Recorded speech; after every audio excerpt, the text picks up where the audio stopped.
scab for the bosses, don't listen to their lies. Us poor folks haven't got a chance unless we organize. Which side are you What's up, bitches and whores? Which side Motherfuckers. If you will. If you will. This is the podcast. The podcast that you've all been waiting for. The one, the only. The only podcast in existence. That's what I've actually been told multiple times. They're like, that's crazy that... Well, because like when we invented the podcast, like, you know, however long ago that was, you know, the people are like, what are you doing? Like, this is weird. This is crazy. Like, what's going on? And yeah, you know, it's like, it's cool that like it's we're still the only ones who have ever made one. Yeah, but it you know, it kind of caught on. We're like pioneers, trailblazers of like this specific type of media, and it's pretty cool that like we're the only ones in existence doing this kind of thing. It is. It's very sad. You know, it's like it's a hard burden, but like someone's got to do it. You know? Yeah. Heavy are the shoulders that carry the only podcast in the entire world. So, my name's Tayler. I'm Phoebe. This is Remarks. And we're back. We took a little, well, not a break necessarily, but not really. I mean, we took a week break. Yeah. You were gone. I was gone. So people being gone. And shit. It's summertime. We have vacations happening. It's true. I was in West Virginia. Mountain Mama, yeah. And man, it was very, very yeehaw, very country. It was kind of a struggle at times. Oh man. Well, when you, like the closest gas station's like 10 minutes away. Yeah, no, that's so rough. And you're like, oh god. That's so rough. Yeah. I was in Bear Lake over the weekend, doing some hair and makeup for a wedding. And I forgot eyelash glue, and so I sent mysterious side character Daniel out to find eyelash glue, and I was like, it should probably just be at like any drugstore. Yeah, you would think. And there's like one drugstore in Bear Lake area that only actually has like drugs. It's an actual drugstore. Anyway, so eventually he came back with like this body glue stuff that worked, but it was just, I was like, oh man, yeah, we were like we're in like Beach Town, Beachville. There's like not real stores here. There's like Bear Lake Boutique. Yeah, I went to 7-Eleven in West Virginia, and after going to the 7-Eleven, I told my dad that I went to the 7-Eleven. He was like, oh, we don't go to that 7-Eleven. And I was like, what? And he's like, it's a little run down. And he's like, I don't. And I get what he meant though, because when I walked in, I feel like there was like 4 dudes with like tucked in flannels with like really like dip in their mouth, like the fat dip lip, you know, standing in front of the liquor section because they have those at 7-Elevens there. Liquor in the stores. Yeah. Yeah. It was something for sure. Interesting experience. Very, very. But yeah, we're talking about right-wing weirdos. Crazy right-wing people, as we love to do. Our favorite pastime. So I will kick us off with the beloved, the treasured, the, you know, highly regarded Rush Limbaugh. Ooh, damn. What a guy. What a lad. Which, first of all, I'm sorry. I don't know, not to name shame, but like Rush, that's his like God-given name is Rush. Yeah, that I've never thought about that, but that is a weird. That's his first name. I don't like it. I don't like it at all. It's not sitting right with me. I don't trust it. I don't trust it. So around 1984, Rush Limbaugh he had been a radio DJ for a while.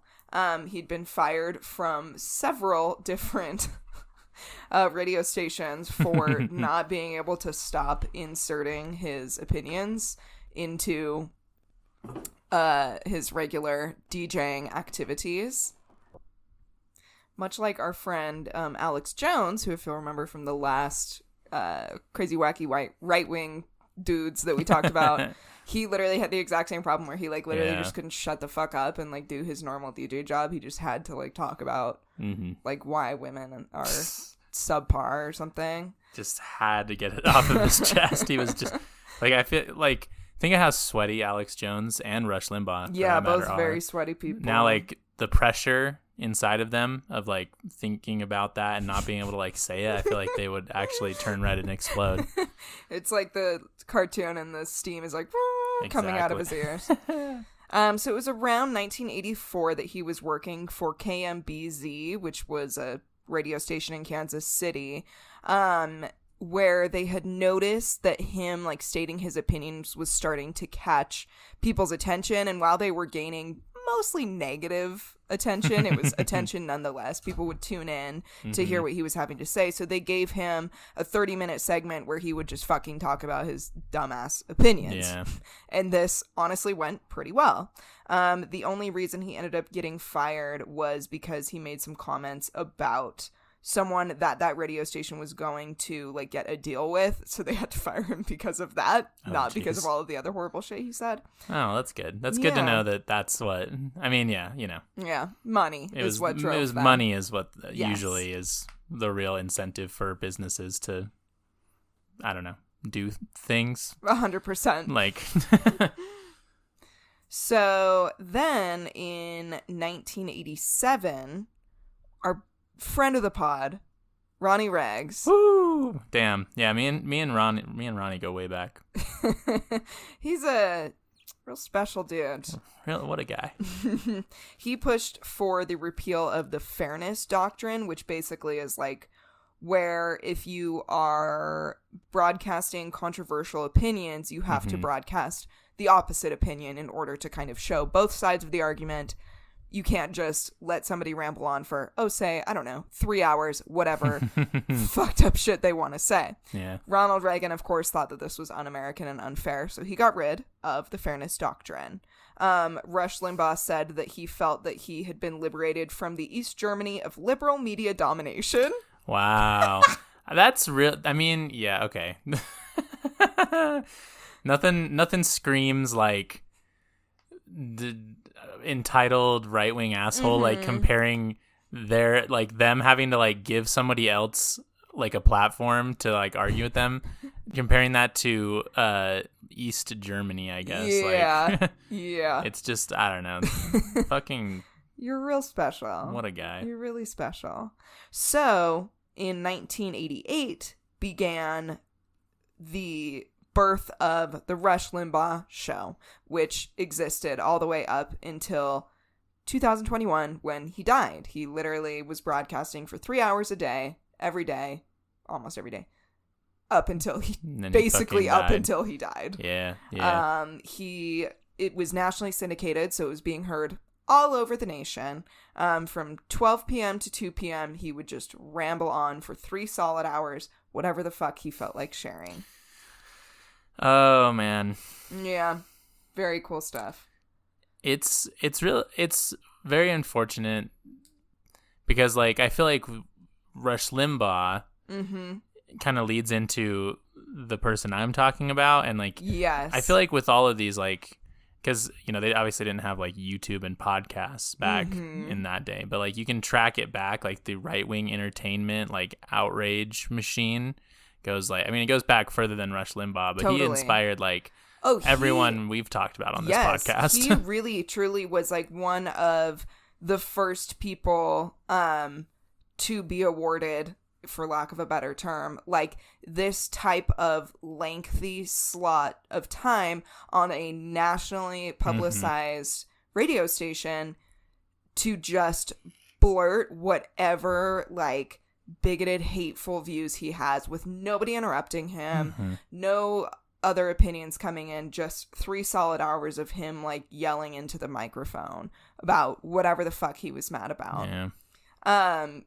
He truly is like the reason why we have Alex Jones, is the reason why he is a huge reason as to why like Donald Trump ended up getting elected. Oh yeah. Because he gave a voice to the people who, you know, as in their opinion didn't have a voice. Yeah. Right? They were being silenced by the liberals. By the liberal media, yeah. The East Germany liberal media. Exactly. So let's get into some of these horrible, horrible things that he had to say so stoked. on his show. I think I'm going to agree with all of them, actually. Oh, definitely. No, yeah, they're very very like well thought out, Based, and if you will. heavily researched, based Yeah. on reality. Things that he had to say. Also note that, like, obviously all of this shit I'm about to say is like really horrible. Mm-hmm. I'm not gonna say like slurs, but the things that are about to come out of my mouth are very bad. Know that I full-heartedly disagree with them, and I'm sorry that I have to say these things. Yeah, but I guess y'all like trigger warning probably. need to know. Yeah. One of the many things that he liked to comment on and literally would never shut the fuck up about was, of course, black people. Oh, yeah. Yeah. One of his famous quotes, he said, quote, "The NFL all too often looks like a game between the Bloods and the Crips without any weapons." Wow. Okay. Oh, yeah. Mm-hmm. Mm-hmm. Yeah. Yeah. All right. Yeah. Yep. He also said that they should change the name of the NBA to the TBA, call it the Thug Basketball Association, Jesus and Christ. stop calling them teams, call them gangs. These are some bold words from a dude who's never been in a gang or played a sport in his entire life. Yeah, right? Like, how he's- would you even know? How would you even fucking know? You don't even know. You probably don't even know the fucking rules to football. You fucking fat piece of shit. Yeah, it's literally just like, it's just It's just racist. purely, like, there's no anything to it. It's just purely fucking horribly racist what he's saying. And he just got to do this for hours a day. And people loved it. That was the thing. They did. People tuned in, you know, regardless what side they stood on. Yeah. They tuned in to listen, to get enraged, because that's what we tend to do. And then, of course, there was people that tuned in and driving in their cars, literally listening uninterrupted for 3 hours a day because they enjoyed what he had to say. But that's the thing is it enraged both sides about each other, I feel like, because Yes, he exactly. would read the stories of, like, you know, and like talk about like what the liberals are trying to do, and that enrages that side, and then people on the left are like, oh, they're mad because of what he's saying, and yeah. Yeah. He also, oh God, it's so bad. Rush Limbaugh on slavery. Oh no. Yeah, it's going to be really great. He says, quote, "If any race of people should not have guilt about slavery, it's Caucasians. The white race has probably had fewer slaves and for a briefer period of time than any other in the history of the world."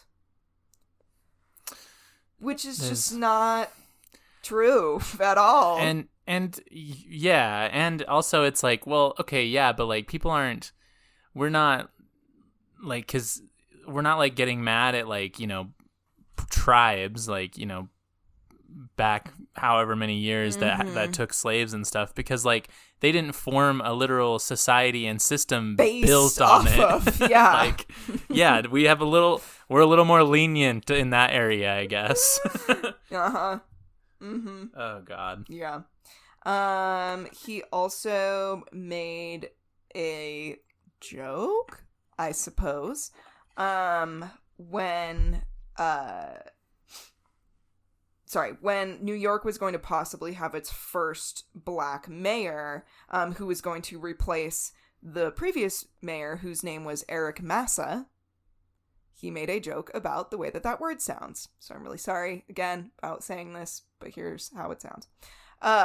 Quote, "Let's assume you're right," to the caller. "So David Patterson will become the Massa who gets to appoint whoever gets to take Massa's place. So for the first time in his life, Patterson's gonna be a Massa. Interesting. Oh God. It's very bad. It's extremely. And again, I'm very God. sorry to be saying these things, and I mean, they're hate not. it. However, They're not coming from No. your thoughts. But it's just like, this is the illustration of what this man was allowed to do Mm-hmm. for so many years. Yeah. Nobody stopped him. He said, I mean, that alone is like enough to immediately shut it down. You would think. And I mean, and it no one did. not until he died. Yeah. I mean, and that's like, I don't know. Yeah. Like, someone needed to just like kick the shit out of Rush Limbaugh. Oh, I feel he like should have been. should have just been fucking wrecked. Like, oh God, I don't know. Anyway, continue. He also said when a black caller called in and he felt that he couldn't understand what the black caller was saying, he told the caller to, quote, "Take that bone out of your nose and call me back." Oh God. Yeah. He's a horrible person. Whew. He's a horrible person. Yeah, I feel bad for everybody else in hell who has to be there with Rush Limbaugh. Yeah, I know, right? Yeah. Just in case you were worried that he never made comments about any other races that aren't white people. Oh, good. Don't worry. About the genocide of Native Americans, obviously done by the British Pilgrims when they came over here. And then even beyond that into today. But, you know. He said, quote, "Holocaust 90 million Indians? Only 4 million left? They all have casinos. What's to complain about?" Man. Oof, man. What's... Jesus Christ. Yeah. I can't... Just the... I don't know. I don't know if he was like... I mean, I honestly, I think he believed everything that he said, like, just what I know about Rush Limbaugh, but, like, I feel like he's trying to be funny. Well... Almost. And that's exactly his thing. Yeah. That's exactly what he would say to defend his statements, was like, he would say like, "Oh, it's just a joke, and if you're getting offended, that's on you. What does that say about you?" Or he would say, "Oh, I'm just saying what everybody's thinking. You know, whether these are my opinions or not, I'm just saying what everybody's thinking. I'm just not afraid to say it." Which, who does that fucking remind you of? Yeah. Yeah. Get out of here, you woke mob. Trying to in your cancel culture. Like, God, fuck you. It's, yeah. Well, and that's the frustrating. And our first episode of this podcast we ever did. Yeah. We talked about this. Exactly. Go listen to that if you can stand the bad audio quality. Oh, man. Yeah. Back when we didn't know how mics worked. No, we did not. But yeah, we were talking like when you joke about something, there's like, it's never like completely a joke, you know? Right. Like there's always some like grain, and then you like normalize it. I don't know. Exactly. No, exactly. Which is, again, what we're saying is like, this is why people like this shouldn't be allowed to have platforms. When you make the first joke that he made that was like racist or any of the other things that I'm about to talk about, it should have been shut down immediately, because you should go, "Oh no, somebody who talks this way shouldn't be able to have a 3-hour segment every fucking day on the radio for 20 years or fucking whatever. For millions of people to listen to." Yes, the entire nation of America. Like, Jesus Christ. Yeah, yeah. Also, this is a little bit looser, because I'm just kind of like telling you the terrible things that he has to say. I love it. I love it. And then we can kind of discuss how terrible he is. Another thing that Rush Limbaugh really liked to do on his show was accompany certain segments with really terrible songs to go along with them. Oh, no. That just, like, you know, would sit really wrong with you. For example, I'm not going to say the word. It's the N-word. One of the N-words. I think you understand what I'm trying to say. Yeah. Anyway, so when Barack Obama started campaigning to be president, whenever he would talk about Barack Obama's campaign or Barack Obama in general, he would play a song that he made or had made called Barack the Magic N-Word. Ooh. Yes. And it basically was all about how it's so confusing why white people are voting for him. He must have some sort of magical quality. Wow. Okay. Yes. And not just like, yeah, he had pretty good policies, actually. Yeah, like, I don't love Obama as president, but like, he had pretty good fucking policies and was like the most. Well, it's just the idea, like, how did he get the? Yeah. How could he possibly, like? I don't know. He's competent. I don't know. People liked him. He was a likable person, and just I mean, the like that, just the N words of different, you know, all variety Any of those of them are terrible. The cultural context and what I'm like, can't like put up with people no saying that no kind of shit. again Like show should have been ended immediately. as soon as it started, but like should have at never least at happened. that point, he should have never gotten that far. When you were getting views or listens, I guess, based on people are hate listening, I'm sorry, and I know we live in a capitalist society, but like maybe we just shut it down then, because you should have predicted that was the seed that would birth into the hideous tree that was Rush Limbaugh's entire career. Yeah. Oh, and God. the misinformation that he spread and the hatred that he spread and allowed to like grow in our fucking nation. Like what you were saying, he's you can draw a direct line from Rush Limbaugh to like Donald Trump and our current like fascist problem we have. Yes. Because he was like late 1980s through the 1990s was when, these boomer types were like kind of growing up, and this is what they would listen to on the way to their work and everything, and this is what has bred the fucking culture that we live in. Like, yeah, he's really responsible for a lot of the issues that we have today. That's true. Yeah. I know. Too bad cancel culture didn't exist back then. We would have got him. We would have got him, boys. Fucked. Another one of his song things that he would do was he had, whenever he would read news about homeless people, which I'm sure you can only assume was like really well spoken and like with a lot of compassion. Yeah. Oh yeah. He would first play the song "Ain't Got No Home" by Clarence Henry. Okay. So he's a really tasteful, tactful kind of very guy. Very tactful. Very like graceful. Yes, absolutely. Yeah. I think all around 10 out of 10. Absolutely. 10 out of 10 guy. 10 out of 10 guy. He also had another segment called the AIDS Update. And preceding this segment, he played the song "I'll Never Love This Way Again." Oh no. Which, if you're missing the joke there, it wasn't a fucking joke. Basically, it was about either they'll never love this way again because they're dead, or they'll never love this way again, referencing, in particular, gay sex.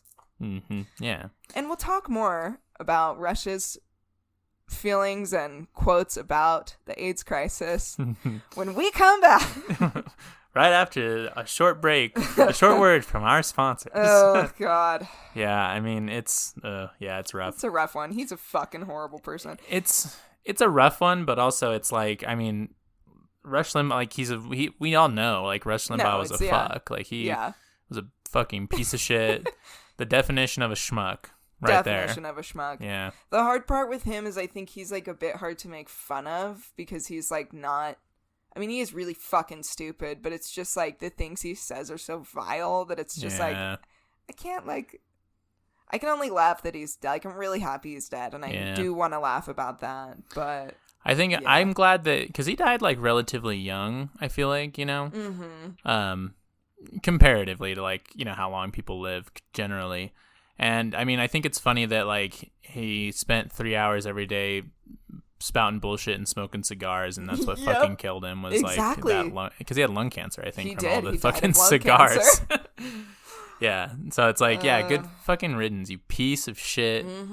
I hope you do. I don't know. I hope if hell was real, if hell's real, I hope you're in it. Yeah, amen. Anyway. Ads. So we're back, by the way. I like to play this game with I guess myself really. And I shouldn't say I like to play this game, but it's always a toss up of like whenever I see someone drinking black coffee. Like, are they drinking black coffee because they like the flavor of it, or are they just too poor to buy creamer? Yes. Which, like...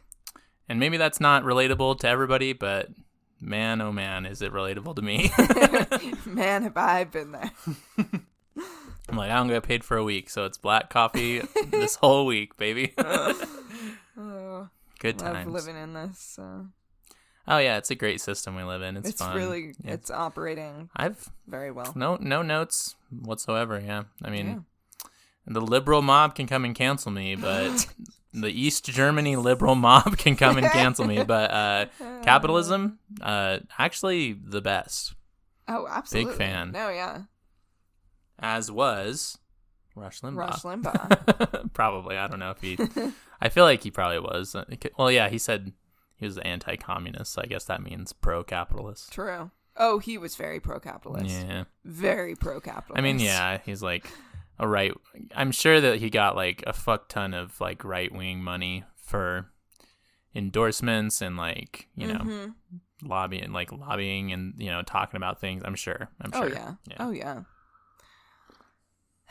So, Rush Limbaugh on HIV and AIDS. Oh, no.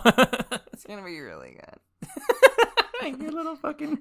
I can't wait. Yeah. Oh, my God. It's going to be really fun.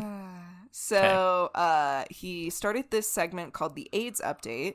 As I said, it would be preceded by the song I'll Never Love This Way Again. Or he would also sometimes play the song Up, Up, and Away. Which is like because they're dying. Oh, yeah. that's really... He would read the names and reports of people that had died with a reportedly and confirmed celebratory tone. Oh, God. Obviously, he's playing goofy songs and fucking, like, goofy, like, sound, like, boing, boing, and, like, fucking shit like that. He eventually changed the name to Condom Updates. I guess saying these are the people that aren't wearing condoms. Right, yeah, I guess that may... Oh, yeah. I don't know. I guess. Okay. Yeah. He defended what Ronald Reagan had said and how he had responded to the epidemic, and was saying that he was in the right because it hasn't and won't spread to the heterosexual community, which was obviously untrue. Extremely untrue. Like, factually. Yeah, like literally. At that same time, there were people who were writing articles and stuff being like, oh, straight people are also getting AIDS. Yeah, like it's a huge problem for everyone. We read a biphobic article about that for a bonus episode. Did. Yeah, oh, so God. It's good research there, Rush. When Freddie Mercury died of AIDS died due to AIDS in 1991, Rush Limbaugh played Another One Bites the Dust. Oh, God. Oh, yes. No. Yes. Man. How he said to avoid the AIDS epidemic was to, quote, do not ask another man to bend over and make love at the exit point. That's what you don't do. Gross. Like the thought of Rush Limbaugh describing it's really the bad. act of gay sex is very, very unappealing. Yeah. I don't know what it is. Like, makes me never want to do it again. Yeah, I'm like, ew. Oh, exit point? I don't like that. Yeah. I hate him. When he defended the AIDS Update segment, he said, quote, the AIDS Update is, as everything I do, politically oriented and based upon my reaction to what I consider to be extremism in the political mainstream by a group of people. My target is not AIDS victim, but militant homosexuals who blame church and government officials for the epidemic. That's outrageous. What are you fucking... You're against what did you say? Radical homosexuals? Like you're militant homosexual. You're making jokes about people dying, and you're calling them radical for being like, hey, what's going on? Fuck you, dude. He's saying, like, Jesus. His whole defense for having a segment where he would play goofy music and sound effects and celebrate the deaths of people, probably mostly gay, who had died from AIDS, he defended that by saying, oh, well, it's okay to do because these militant homosexuals are blaming the church and the government for the epidemic, which is true. They're right to do that because it is the church and the government's fault of how bad the fucking epidemic got. Yeah, exactly. It's like, okay, yeah, no one's saying like, yes, the church created fucking AIDS. Right. Like, no, but they didn't do fucking anything about it. They made it way worse. They by made it being way worse. Horribly homophobic. Yeah, crazy.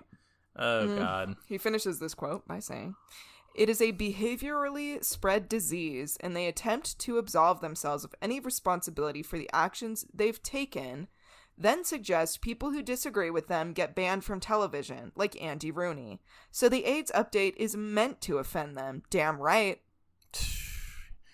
All right, man. Fucking, what a fucking loser. Like, God. Which it isn't a behaviorally spread disease. I mean, duh, we literally all know that. But Rush Limbaugh himself knew that because after appearing on the Pat Sajak show and, you know, saying all of the things that he had to say about the AIDS epidemic, ACT UP, which was a like an AIDS activism group at the time, heavily protested him and basically, well, they didn't get him to apologize, but he made a statement sort of rescinding, quote unquote, his AIDS update, and then he donated money to like pediatric care for HIV and AIDS. Yeah. So there he is, literally with that donation proving that he knows that it's not just a gay disease, A, and B, also it was, by making that donation, he was specifically choosing the pediatric route to go to slap more of a slap in the face to the LGBTQ community who was suffering, which like, yes, the children who were suffering from this were also needed to not be suffering from this. However, he made that choice on purpose. Yeah, I'm absolutely certain he did. And oh yeah, he's such a fucking piece of shit, dude. Yeah. And I don't know, like, and the thing that's like frustrating is he like knew, like he knew what he was doing. Like Rush Limbaugh, yeah, he was like a right wing asshole, but like at the end of the day, he like wanted to just make money, you know, and like, or again, I think he believed what, like he was wildly homophobic, I'm sure, but like he said the outrageous things he did. In part, I'm sure, because he knew that's what kept his fucking show on the air. No, exactly. You know? That's the thing. That's the exact thing. Like, he didn't give a fuck about, like, actual political discourse or, like, the news or, like, what was actually going on. No, he just wanted to fucking make money. He liked, like, hate clicks. Exactly. Hate listens, I suppose. Yeah. With that donation, his, not apology, statement, I guess, that he released about his AIDS update, which he then did, I guess, stop doing after that, which, yay. Wow. I have no, like, clap hoorays for you. He said, quote, "I engaged in an AIDS update that missed the mark totally and ended up being very insensitive to people who were dying." We removed one block from, like, the shitty Jenga tower that is like Rush Limbaugh's show, and everybody's like, wow. And it's like, we got a whole game to go. Yeah. He was also wildly outspoken about feminism, not coining the term, but being one of the first people to popularize the term feminazi. Yeah. Yep. Which, you know, totally never caught on and hasn't created like a massive group of people that like actively it's not like literally slang on the internet now. Like it's just like a normal saying. Oh, yeah. Good. Oh, it's not funny, but it's, you know. You gotta laugh so you don't cry. Yeah. He claimed that feminism, quote, was established so that unattractive, ugly broads Jesus Christ, Rush. It's so over the fucking top. I almost can't. Like, hold up just a second before you continue that quote. I want to just pull up a quick picture of what the fuck Rush Limbaugh looks like when he's saying that, and he's calling these women ugly broads. Yeah. Everybody, please go look up. He's really cute. What Rush Limbaugh looks like. He's really cute. Yeah. So he says, Feminism, quote, was established so that unattractive, ugly broads could have easy access to the mainstream of society. What? What is that even? The mainstream? What is the mainstream of society? Like, define your point there. Like, right. What? So they can like be in. Like, what do you mean? Like, everybody is like. I don't know. I don't understand. Like, it's not computing in my brain what he's trying to say. I guess. Rush Limbaugh on consent. Oh no. Yeah. Oh god. Yeah. Yeah. Oh god. Just when you thought like God is maybe we finally reached it keeps going. Woo. Rush Limbaugh began one of his radio shows one morning saying, quote, "How many of you guys in your own experience with women have learned that no means yes if you know how to spot it? It used to be used as a cliche." Oh god. Mm-hmm. If you know how to spot it. Mm-hmm. What got him going on this was that Ohio State University had posted a definition of what consent is, trying to encourage students before engaging in a sexual relationship to get consent from their sexual partners, saying that sexual consent is to agree to engage in the activity every step of the way, including agreeing on why you are doing so. Yeah. Yeah. Yeah, pretty reasonable. Seems pretty like reasonable to be like, hey, ask on every step of the way, and why are you doing this? Yeah. That's how you don't rape someone. Yeah. Yep.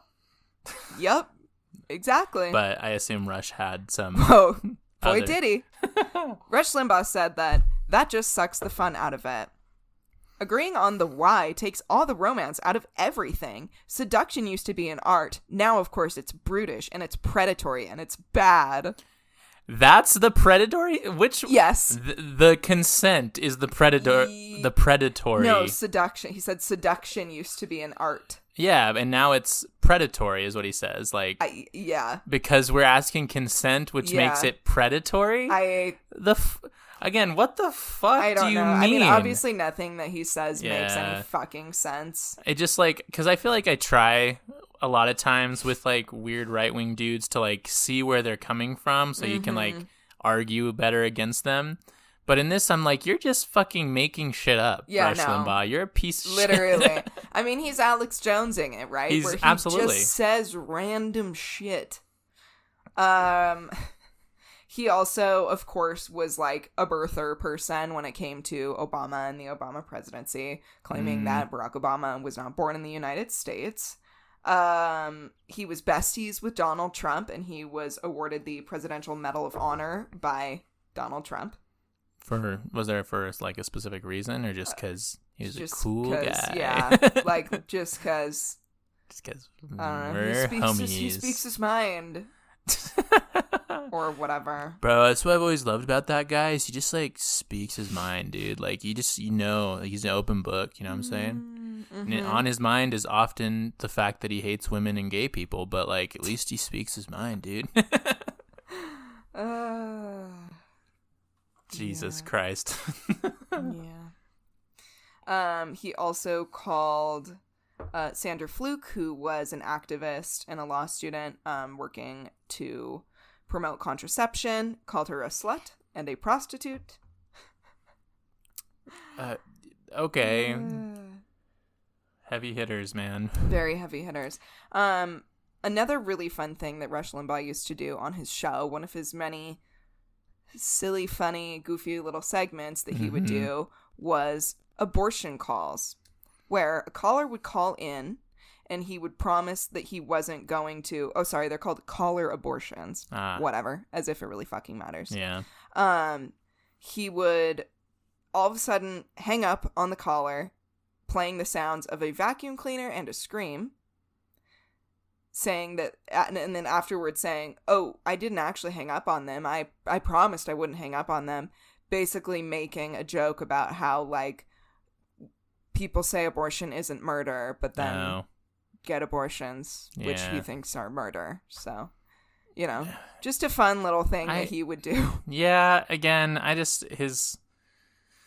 I'm trying to put too much logic into Rush Limbaugh's like there's no quote unquote comedy, you know? Like anyway. There's no rhyme or reason to it. I don't know. Exactly. Well, luckily for us, where is it?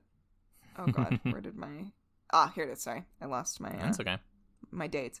Luckily for us, on February 17th, 2021, at the age of 70, Rush Limbaugh died due to lung cancer. Following this, of course, many articles came out tiptoeing around who Rush Limbaugh was, saying words like controversial or, push the envelope kind of thing, when in reality, he was a bigoted, racist, sexist piece of shit that was given too long of a platform for too long. And we're all glad he is fucking dead. We're really, really glad that he's dead. Really happy that he's dead. And I'm glad, and I will think about it every day. Mm-hmm. Oh, for sure. I do. I'm like, man, it's really nice that Rush Limbaugh's dead. Those Twitter accounts that are like, it just is like a bot that posts like, Rush Limbaugh is still dead. Yeah. Oh, I love it. A great tweet from Jessica Valenti talking about like, what's the word I'm looking for? Like, what's the word? Friendly politics or whatever? What's the term? Moderate, friendly. Something like that. Anyway. I don't know. What Jessica Valenti had to say was, quote, Rush Limbaugh had a segment called AIDS Update, set to music where he mocked dying gay people, so I don't really want to hear about speaking ill of the dead today, on the day that Rush Limbaugh died, and everybody was celebrating, as they should. As they should. And of course people had conservative people were like, oh my gosh. Niceties to say about it. Like, he's dead now, so you can't say anything. Oh, for sure. Mm-hmm. It's like that meme where like the girl is like looking over at her boyfriend and she's like, he's probably thinking about other women, and then it like cuts to the boyfriend and it's like me, and I'm just thinking, man, I'm really glad Rush Limbaugh's dead. Literally. I'll make that meme and we'll post it on post it on the Instagram. Oh God. Yeah. Well, there you go. That's that's just a lot of quotes from Rush Limbaugh. Hey. Proving what a gigantic piece of fucking shit he is. Oh yeah, he's the most garbage, like piece of shit, worst scum of the earth. I don't know. I'm trying to think of other insults that are funny. Yeah, just not even worth like the fungus to eat. His like decomposing. True. Like the fungus is like, ugh. We should have shot his body into space so that like his like atoms and energy like couldn't return back to the earth. Yes, right. Because we didn't want it. It pains me. Well, he's probably honestly like embalmed in a coffin, so I doubt that he's like true. Really being. Yeah. But it pains me to know the possibility that like matter of fucking Limbaugh is like floating around somewhere. Yeah, like it's gonna turn into a tree. Yeah, or that's like really upsetting to me. Shrub. Shrub. Fuck that shrub. Fuck that shrub, dude. I'm vegan, but fuck that shrub. That one specifically. You know what won't turn into a terrible shrub?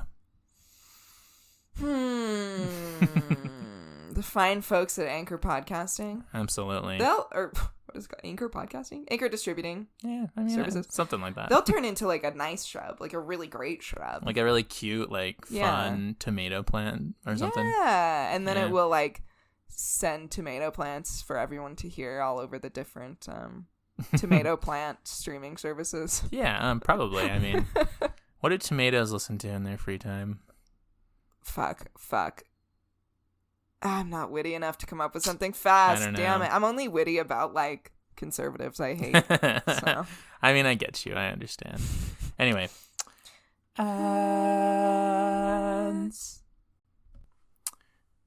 We're so back. It's kind of insane. All back, no fronts. Yeah. All fronts, no bottoms. The hit folk punk. Yeah, something like that. Alt band. I don't know. Folk punk, garage rock. Yeah. I don't know. synthy, like reptile emo.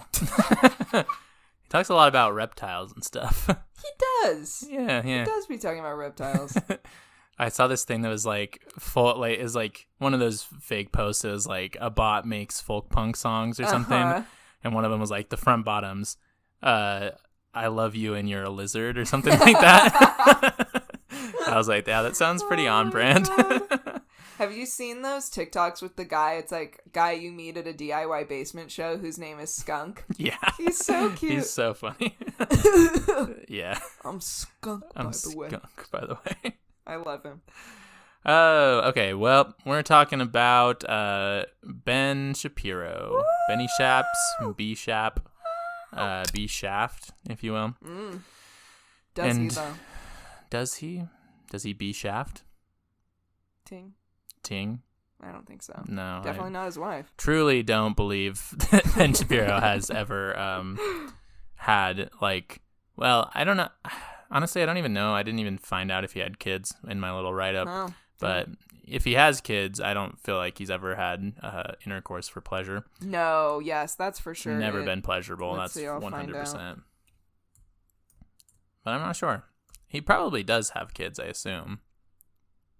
He does. Yeah. Unfortunately. Yeah, I was thinking so. Damn. All right. Benjamin Aaron Shapiro was born in Los Angeles to a conservative Jewish family on January 15th, 1984. Oh, God, my birthday. Oh, really? Yeah, January 15th. That's really unfortunate. I know. I mean, granted, you were born like 11 years after him, I was. Sorry. Sorry to ruin the mood, y'all. The vibes are off now. His parents both worked in the entertainment industry to some capacity. I think his mom was like behind the scenes, like she did like technical work. Mm-hmm. And I think his dad did like something in radio. So entertainment family, kind of where he got it from, I guess. Sure. Ben was a gifted child who learned to play the violin at a young age, and actually was and is really good at it. He's like, I can't knock him. He's a great violin player. If only he had just like gone with just that. I really wish, yeah, it's kind of like a Hitler painting situation, you know? Yeah. Like just be a painter. Like just do something. I don't know. When he was 12 years old, he performed at the Israel Bonds Banquet in 1996. So like kind of a pretty big deal. Big kid stuff.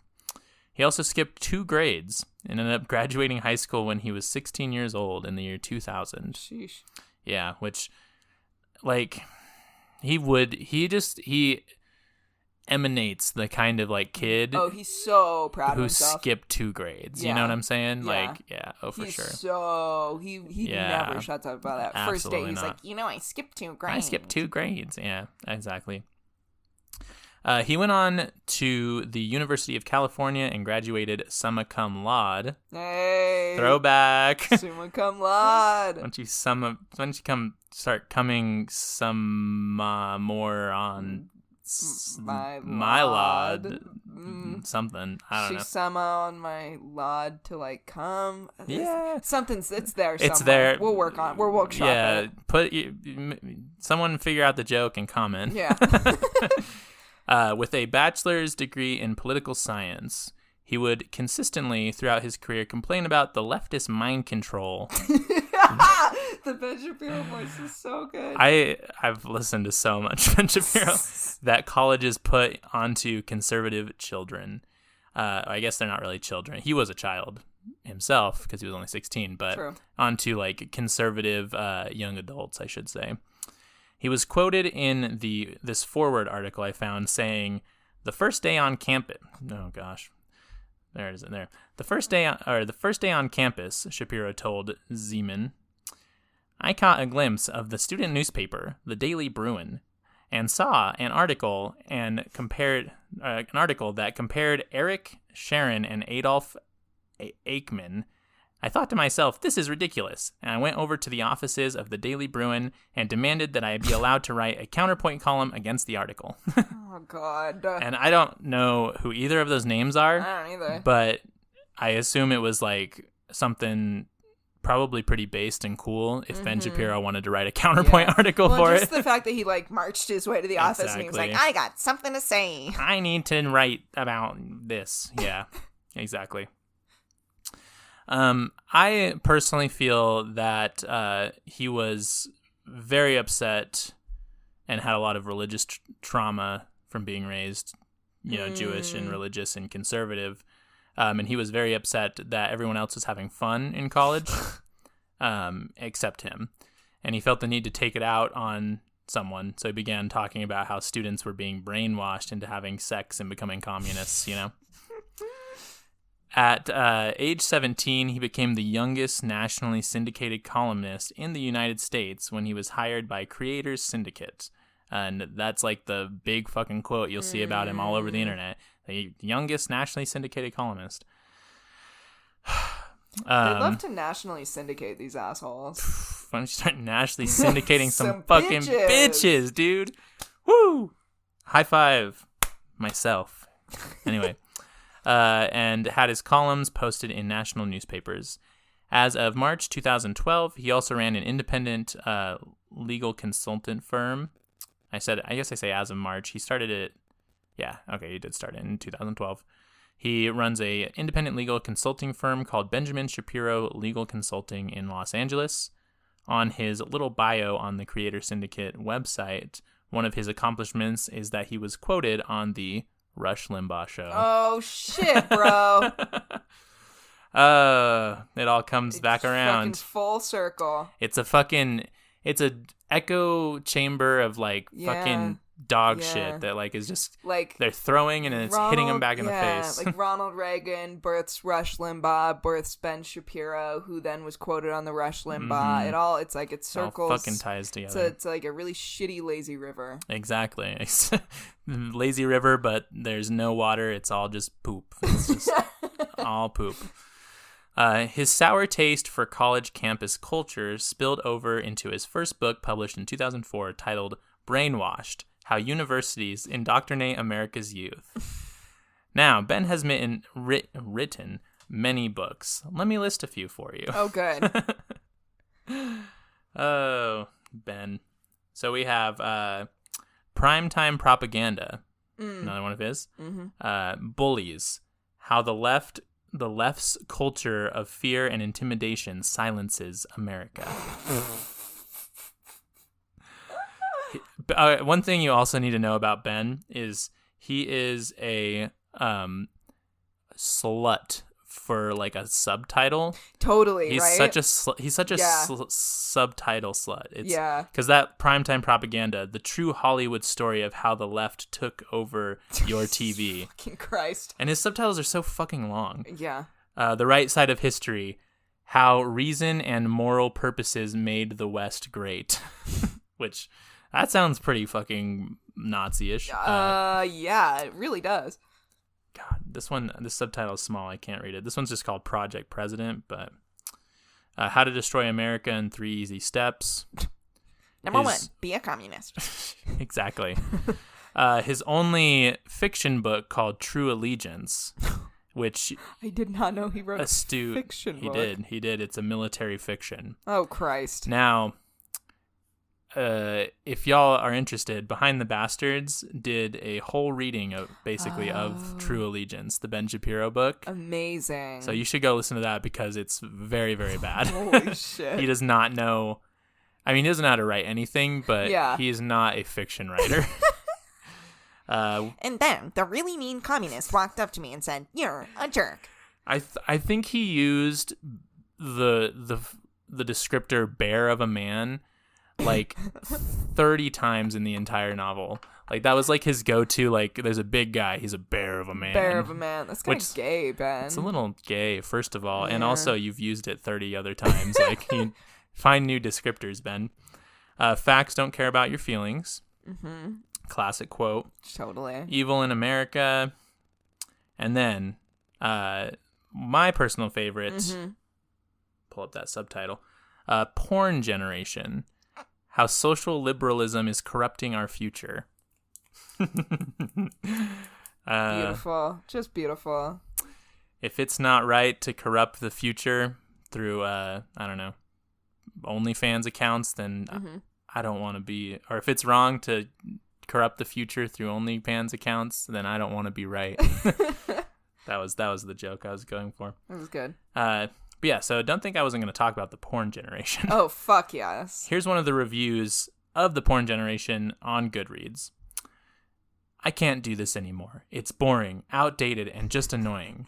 I am a conservative Republican, and I am definitely not politically correct. Nor do I like political correctness by any means. But I don't respect outright rudeness. The author is extremely rude and name calls just for the sake of it. You can present your arguments and get your points across without bashing people.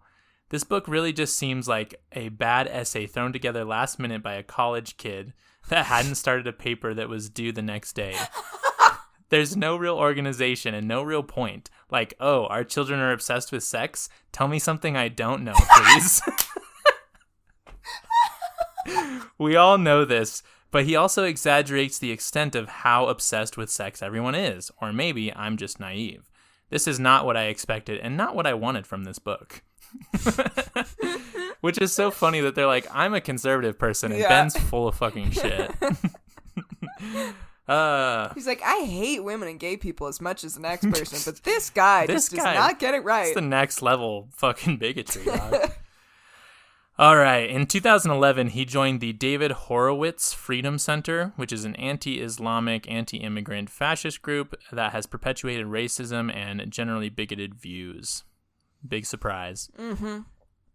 And in 2012, he became the editor-at-large of Breitbart News, which is known for its super base takes and of being really cool as well as good. Yeah, and also super accurate. Yeah, like top-notch journalism. He actually ended up leaving Breitbart because of his distaste of Donald Trump at the beginning of Donald Trump's campaign. So he was saying like Breitbart was too gung-ho on Donald Trump. I think one of the quotes, I didn't write it down, was like, they started to worship Donald Trump there or whatever. He would later change his views on Donald Trump. Changed his tune. As did most conservatives when they realized the whole thing was serious and not just a big joke. Yep. They were like, oh, fuck, we actually have to like be in the party with this fucking guy. Yeah, we gotta pretend we like this guy now? Yeah, okay. Jinkies. Now, an interesting aspect of Ben's life is that he is a Jewish man and has frequently been the victim of anti-Semitic rhetoric from the alt-right. According to the 2006 analysis by the Anti-Defamation League, he was the most frequent target of anti-Semitic hate among journalists, which is insane to me because he is literally one of the entry points to that same alt-right that is harassing him. Right. Which, it's wild that he's, like, upset that, like, he's, like, created a bomb and then he's mad that it goes off. Yes, you know? Like, yes. It's interesting. And, like, he had, you know, people have tried, like, there's been news articles that have labeled him as alt-right, and he'll say he's not alt-right, and they've had to, like, go back and change it to, like, radical conservative and things like that. And it's like, bro, do you see, like, why, like, the correlation, though? Do you get what's happening? Do you get, like, why this kind of rhetoric is bad? Yeah. Like, it's happening to you. Yes. And it's also just so mind-blowing to me that, like, the alt-right is so... They're just so fucking hateful that they can't even let Ben Shapiro slide. The dude who literally, like, agrees with them on every single thing, but he's Jewish, so they can't... They're like, nope.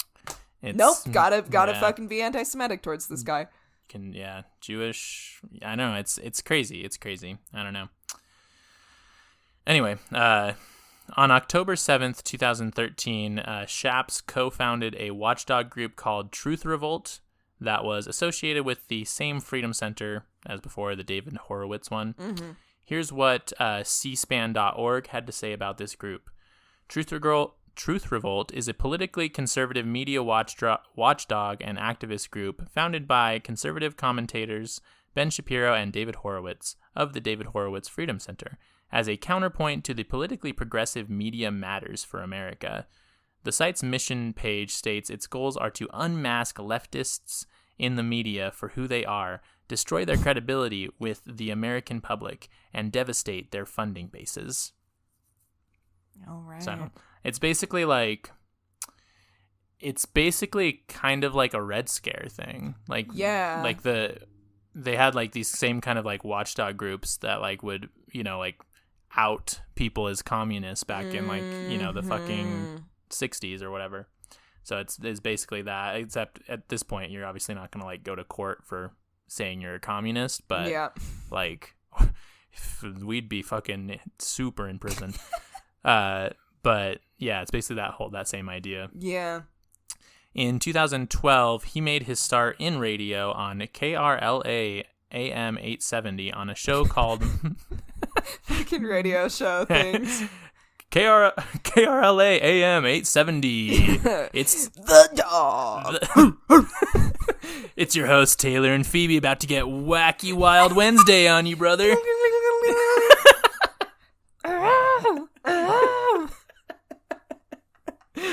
I like the idea that like all the sound effects are just you doing them into the mic.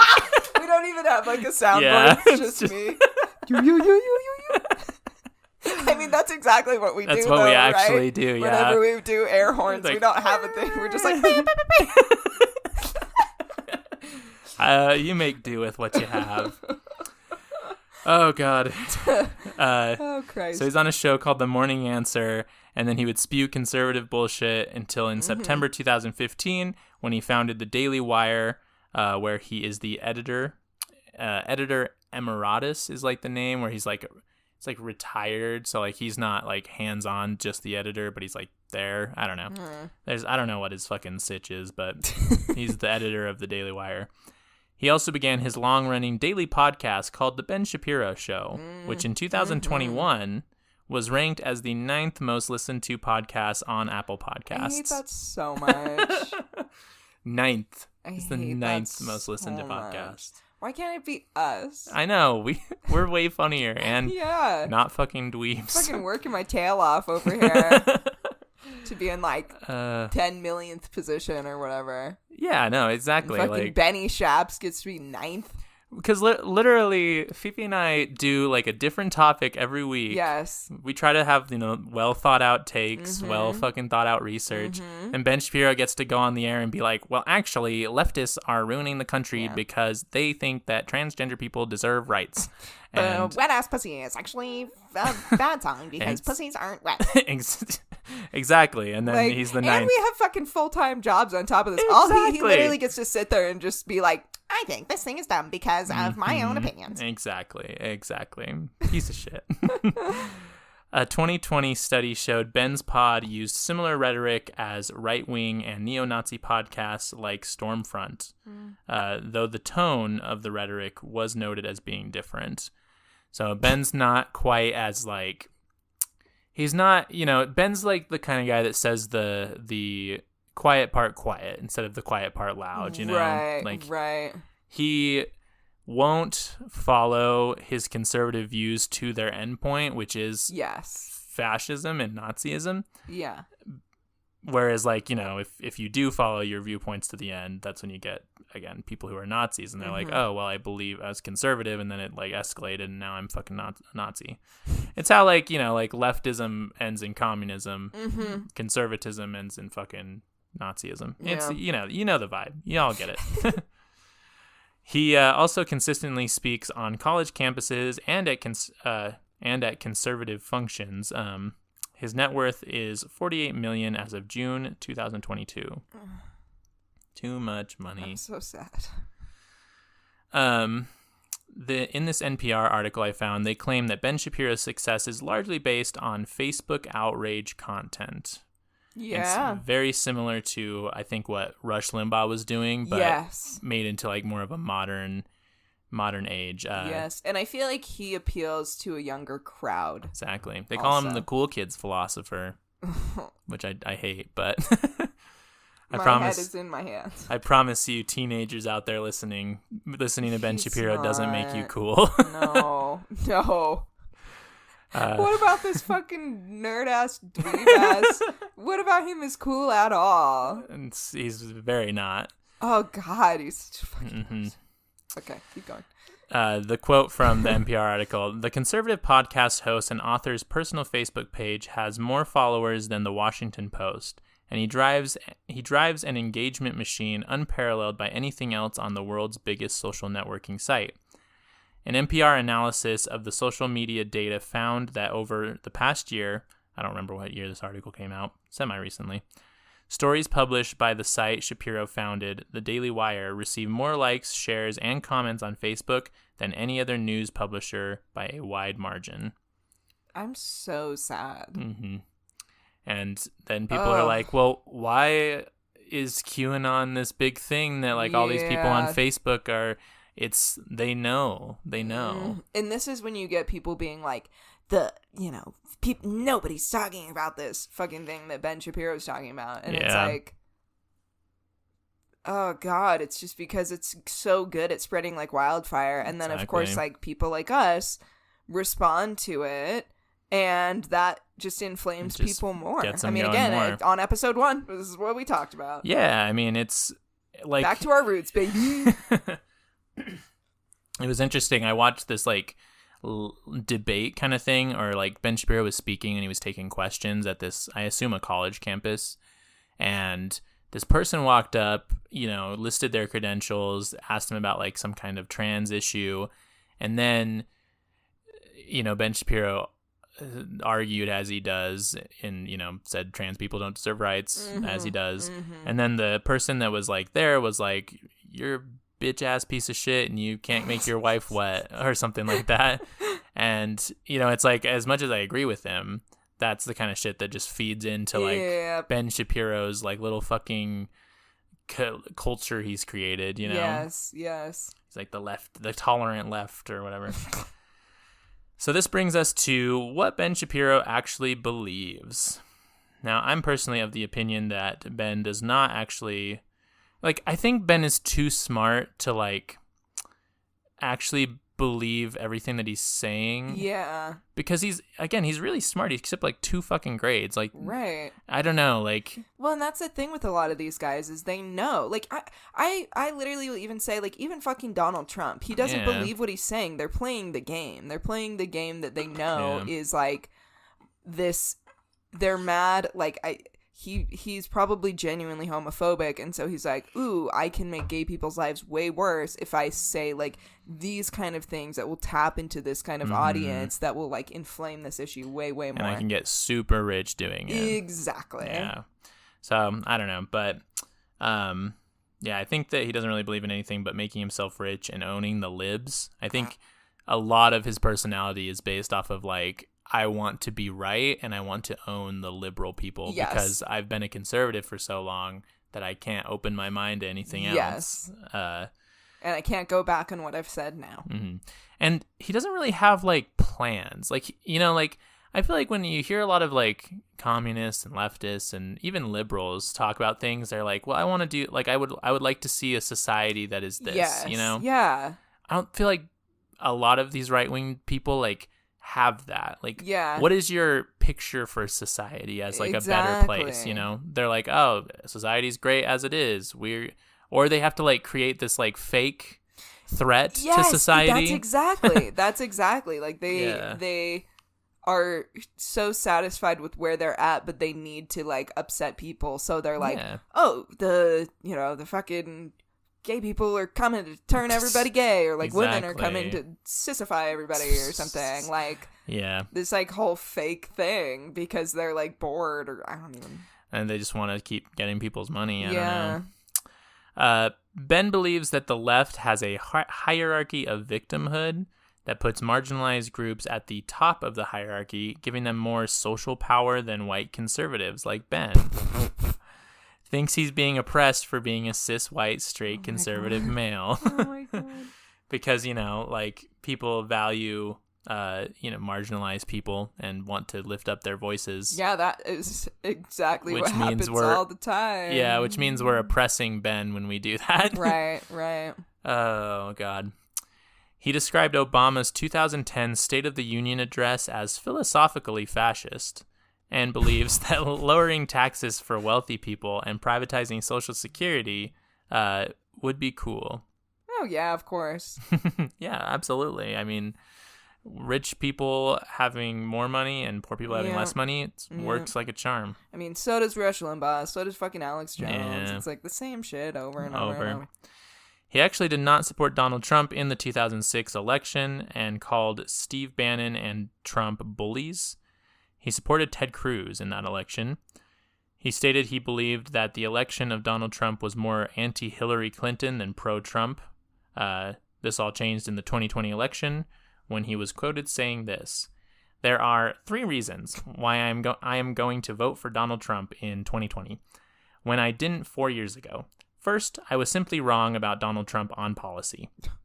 Second, I wasn't really wrong about Donald Trump on character, but whatever damage he was going to do has already been done, and it's not going to help if I don't vote for him this time. What? And third, and most importantly, the Democrats have lost their fucking minds." Yeah, there it is. Yep. Which, again, kind of goes back to exactly what he said before. You don't like Trump. Yeah. I guess he says he likes his policies. You don't like Trump, you just don't like the Democrats or whatever, you know? He supports abortion bans, including cases of rape and incest, with the exception of a mother's life being endangered. In 2019, he spoke at the March for Life event in D.C., calling abortion a violent act, and has called women who get or have gotten abortions baby killers. Very fun. Very good. As I'm sure you can guess, he's not down with the gays. He stated, I wrote that weird. He stated that being a homosexual should be classified as a mental illness. Good Lord. Because Ben leans primarily libertarian capitalist, he doesn't believe in banning gay marriage, but does believe that it is a sin, and has stated a man and a woman do a better job raising a child than same-sex couples. Oh my God. It's like, oh, thanks for throwing us that bone, Ben. Thanks, dog. Yeah, like, it's great. Fuck. He's a weird amalgamation of, like, wanting the government to, like, keep the status quo and, you know, like, keep conservative values because he's, like, religious, and then also not wanting the government to do anything because he's, like, libertarian, you know? Exactly. It's like, this just goes to show you don't believe what you're saying. Anything, yeah. You're just... Ben is extremely vocal about his belief that trans people are mentally ill and that the left's support of trans folk is damaging to individuals and society as a whole. Yeah, he never shuts up about that one. In July of 2015, Ben was on Dr. Drew on Call, a show by Dr. Drew, to discuss Caitlyn Jenner's transition with Zoe Tur, a trans woman and trans activist. Ben consistently misgendered her throughout the entire interview, to the point where Tur put her hand on the back of his neck and threatened to send him home in an ambulance.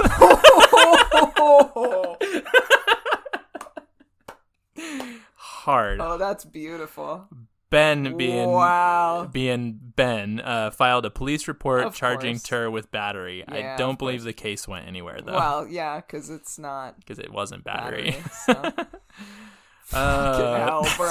Insane, I know. Jesus I think Christ. you can find that clip online, I'm going to go watch that later. You should. For a little bit of hope in my life. Exactly. Go off. What was her name? It was Zoe Tur. Go off, Zoe. When presented with evidence and scientific research of the validity of transgendered people, he often calls medical science a liberal ploy. Well, of course, right? Yeah. Because when the facts disagree with you, you're like, well, the facts are made up. Exactly.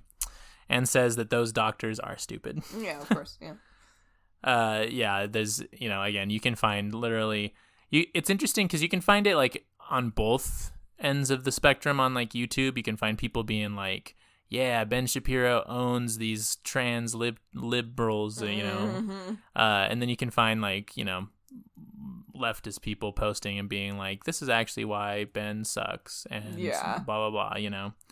So, I mean, it's all, you can find tons of clips of this kind of stuff, though, him debating. And that's what he fucking does. He, like, has this thing where he thinks he's super smart, so he'll, like, he'll like talk over people and like barrage them with so many like, well, what about this? What about this? And this that they like can't collect themselves to like debate back with him. Right. And then he's like, all right, won that debate. And Yes. it's like, no, you just like talked to yourself for an hour. Right. Like, he's an excellent arguer. I'm not going to say he's an excellent debater because that would require like having an actual conversation, but he's excellent at arguing. He's with very people he's very good at arguing and getting people like tongue-tied or not even Yeah. giving people the space to speak at all. Yeah, and like just the tenor of his like squeaky little voice like just like cuts It right turns above my brain off. Yeah, and it cuts right above everybody else's, so like you can just Right. hear him talking.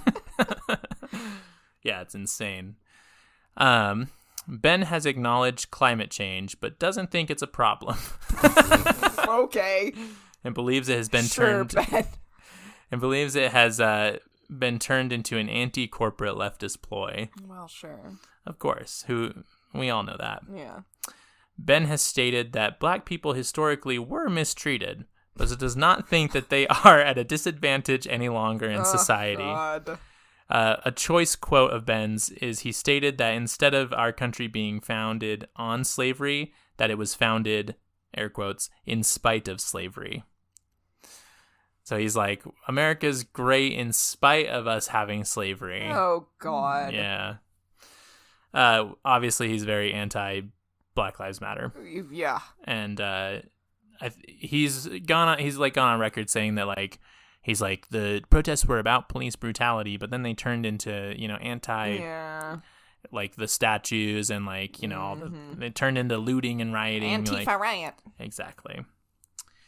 In 2019, he stated Western civilization is better than other civilizations, which is the most fascist thing you can say.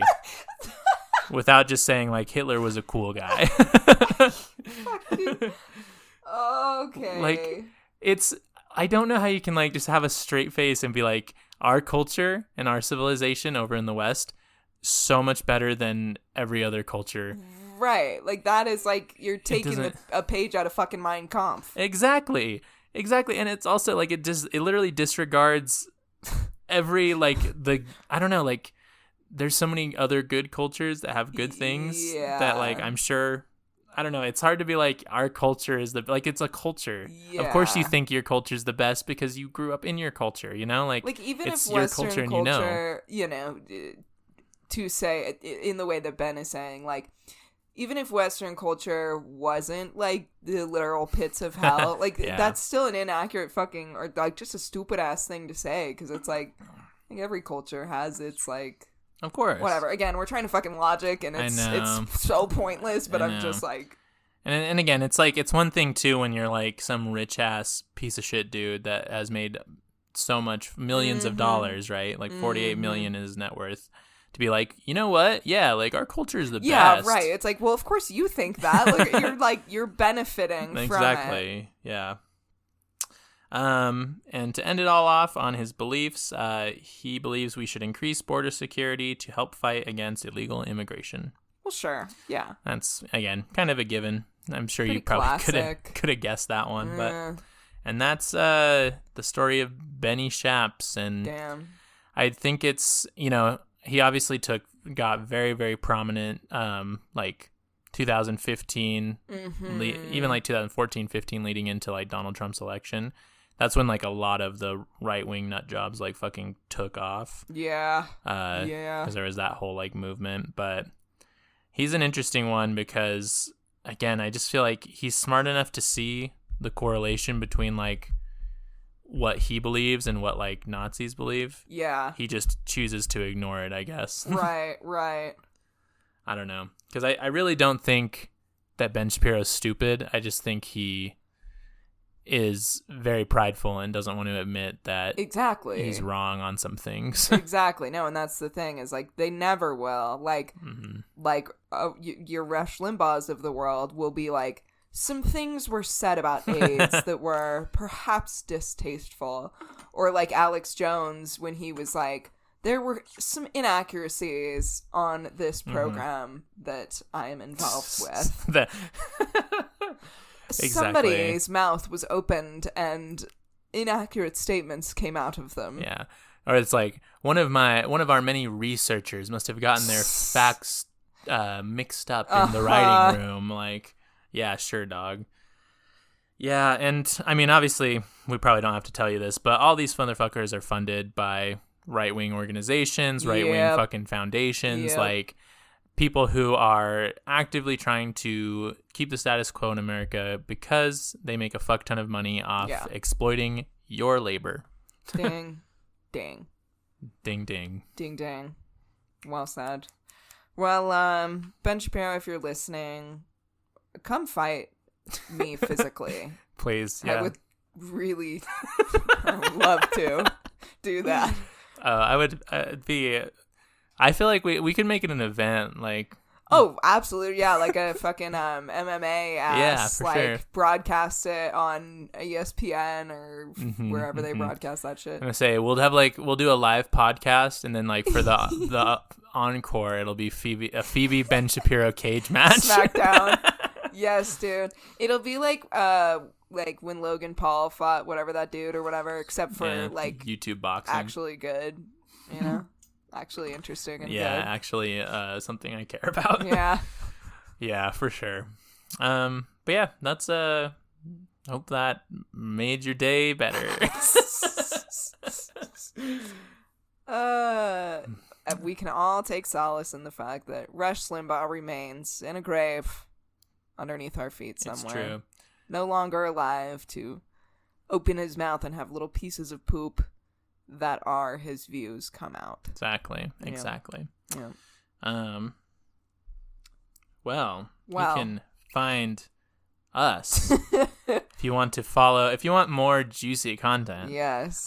You can find our Twitter. It is at RemarksPod.